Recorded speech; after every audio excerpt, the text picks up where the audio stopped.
Hello everyone, welcome to Crafts by Brenda. And before we get started, make sure you subscribe and like this video.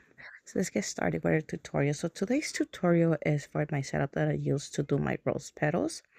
So this is a binder clip and the jumbo one. I remove the silver handles that it has, and then I put a tape on the center. And what I'm doing now, I'm gonna be measuring the distance of my hands and the table so my hands can be comfortable when I'm doing my petals. Remember, this is a very long process and you want to be comfortable.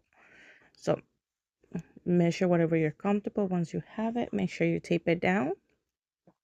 Put your zip ties where the handles used to be at. And now you're going to put your solder iron on top. So you want to get the handle and zip it down.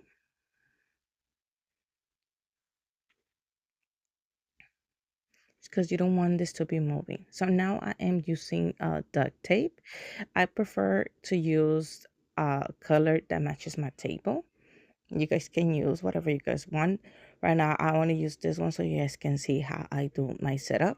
So I put tape on the sides of the binder clip, and that's just to secure the tape that I put in the middle of the binder clip. Now I am gonna put tape on the cord. So you just want to secure that. You put one on the handle as well. So this is just to secure everything, so you don't want your solder iron to be moving. So now you're just gonna secure everything around, all the tapes around, you're gonna secure them so they don't move. And this is a setup that I use because this is a long-term setup. Uh, so I recommend you do this setup exactly like I'm doing it right now, and with duct tape or with a tape that is not gonna damage your table. This is a plastic table, so duct tape doesn't damage the table.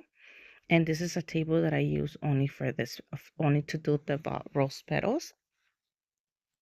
So if it gets damaged or anything happens to it, it really doesn't matter to me. But if you're using like a table, especially wood, or a table you don't want to get damaged, I say you go for, I believe it's the painter's tape, the blue one. That is one that is very good and it doesn't damage your table.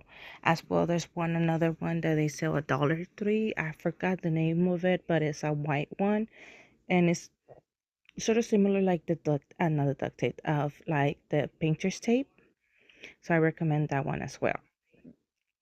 And just do the same setup as I'm doing right here, just because you don't want your solder iron to be moving and you want to make sure everything is nicely secure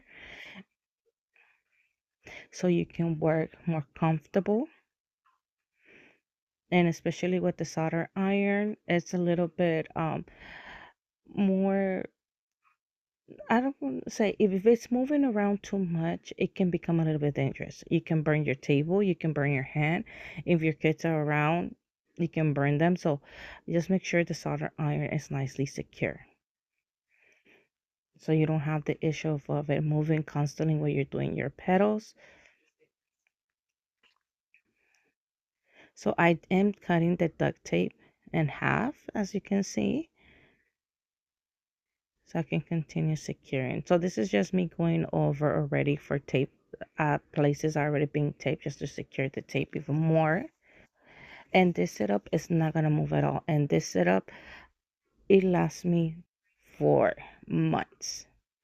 I probably change it, I want to say probably every 6 months or more. So, but this is a setup that I use because this is my table for this. I'm not gonna be using it for anything else.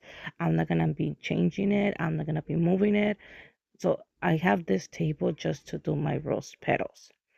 I remember when you're doing rose petals, and those that do not know how much work it really goes into doing these roses. Especially the petals is probably one of the more time consuming. It takes hours. We're talking about 3 to more hours. So you want to be comfortable. You want to be sure that your place that you're working on, your hands are comfortable and your body is comfortable. So highly recommend you do this setup, especially with the solder iron, to make the process go faster and you are working in a comfortable position. So as well, when you are using the solder iron, you are burning your ribbon. When you burn your ribbon, you are letting fumes out. So make sure, and very important, you grab a fan. This fan is from Amazon. It cost me like $6, $7. Doesn't make absolutely almost basically no noise. I put it at level 3, my highest level. And here I am putting all the wiring under the table because I want it on top. And you want your fan to be facing the opposite way. So your front side to the back side and your back side to your front side. So that way it sucks the air out. Remember, these fumes are dangerous long term for us. So make sure you are not intaking any of those fumes.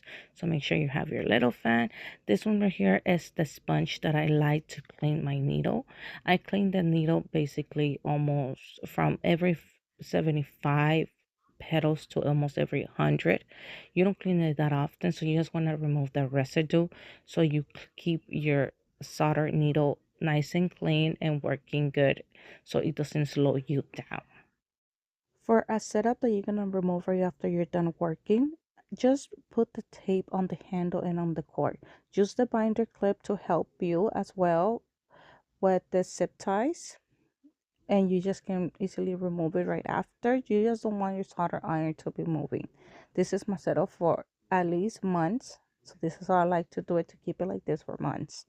So this is me doing already my petals, as you can see how I'm doing it. For me, this is more easier and more comfortable. And when you clean your tip with the sponge, you're just gonna pass it like that. Just make sure it removes everything fairly quick and easy. So thank you for watching.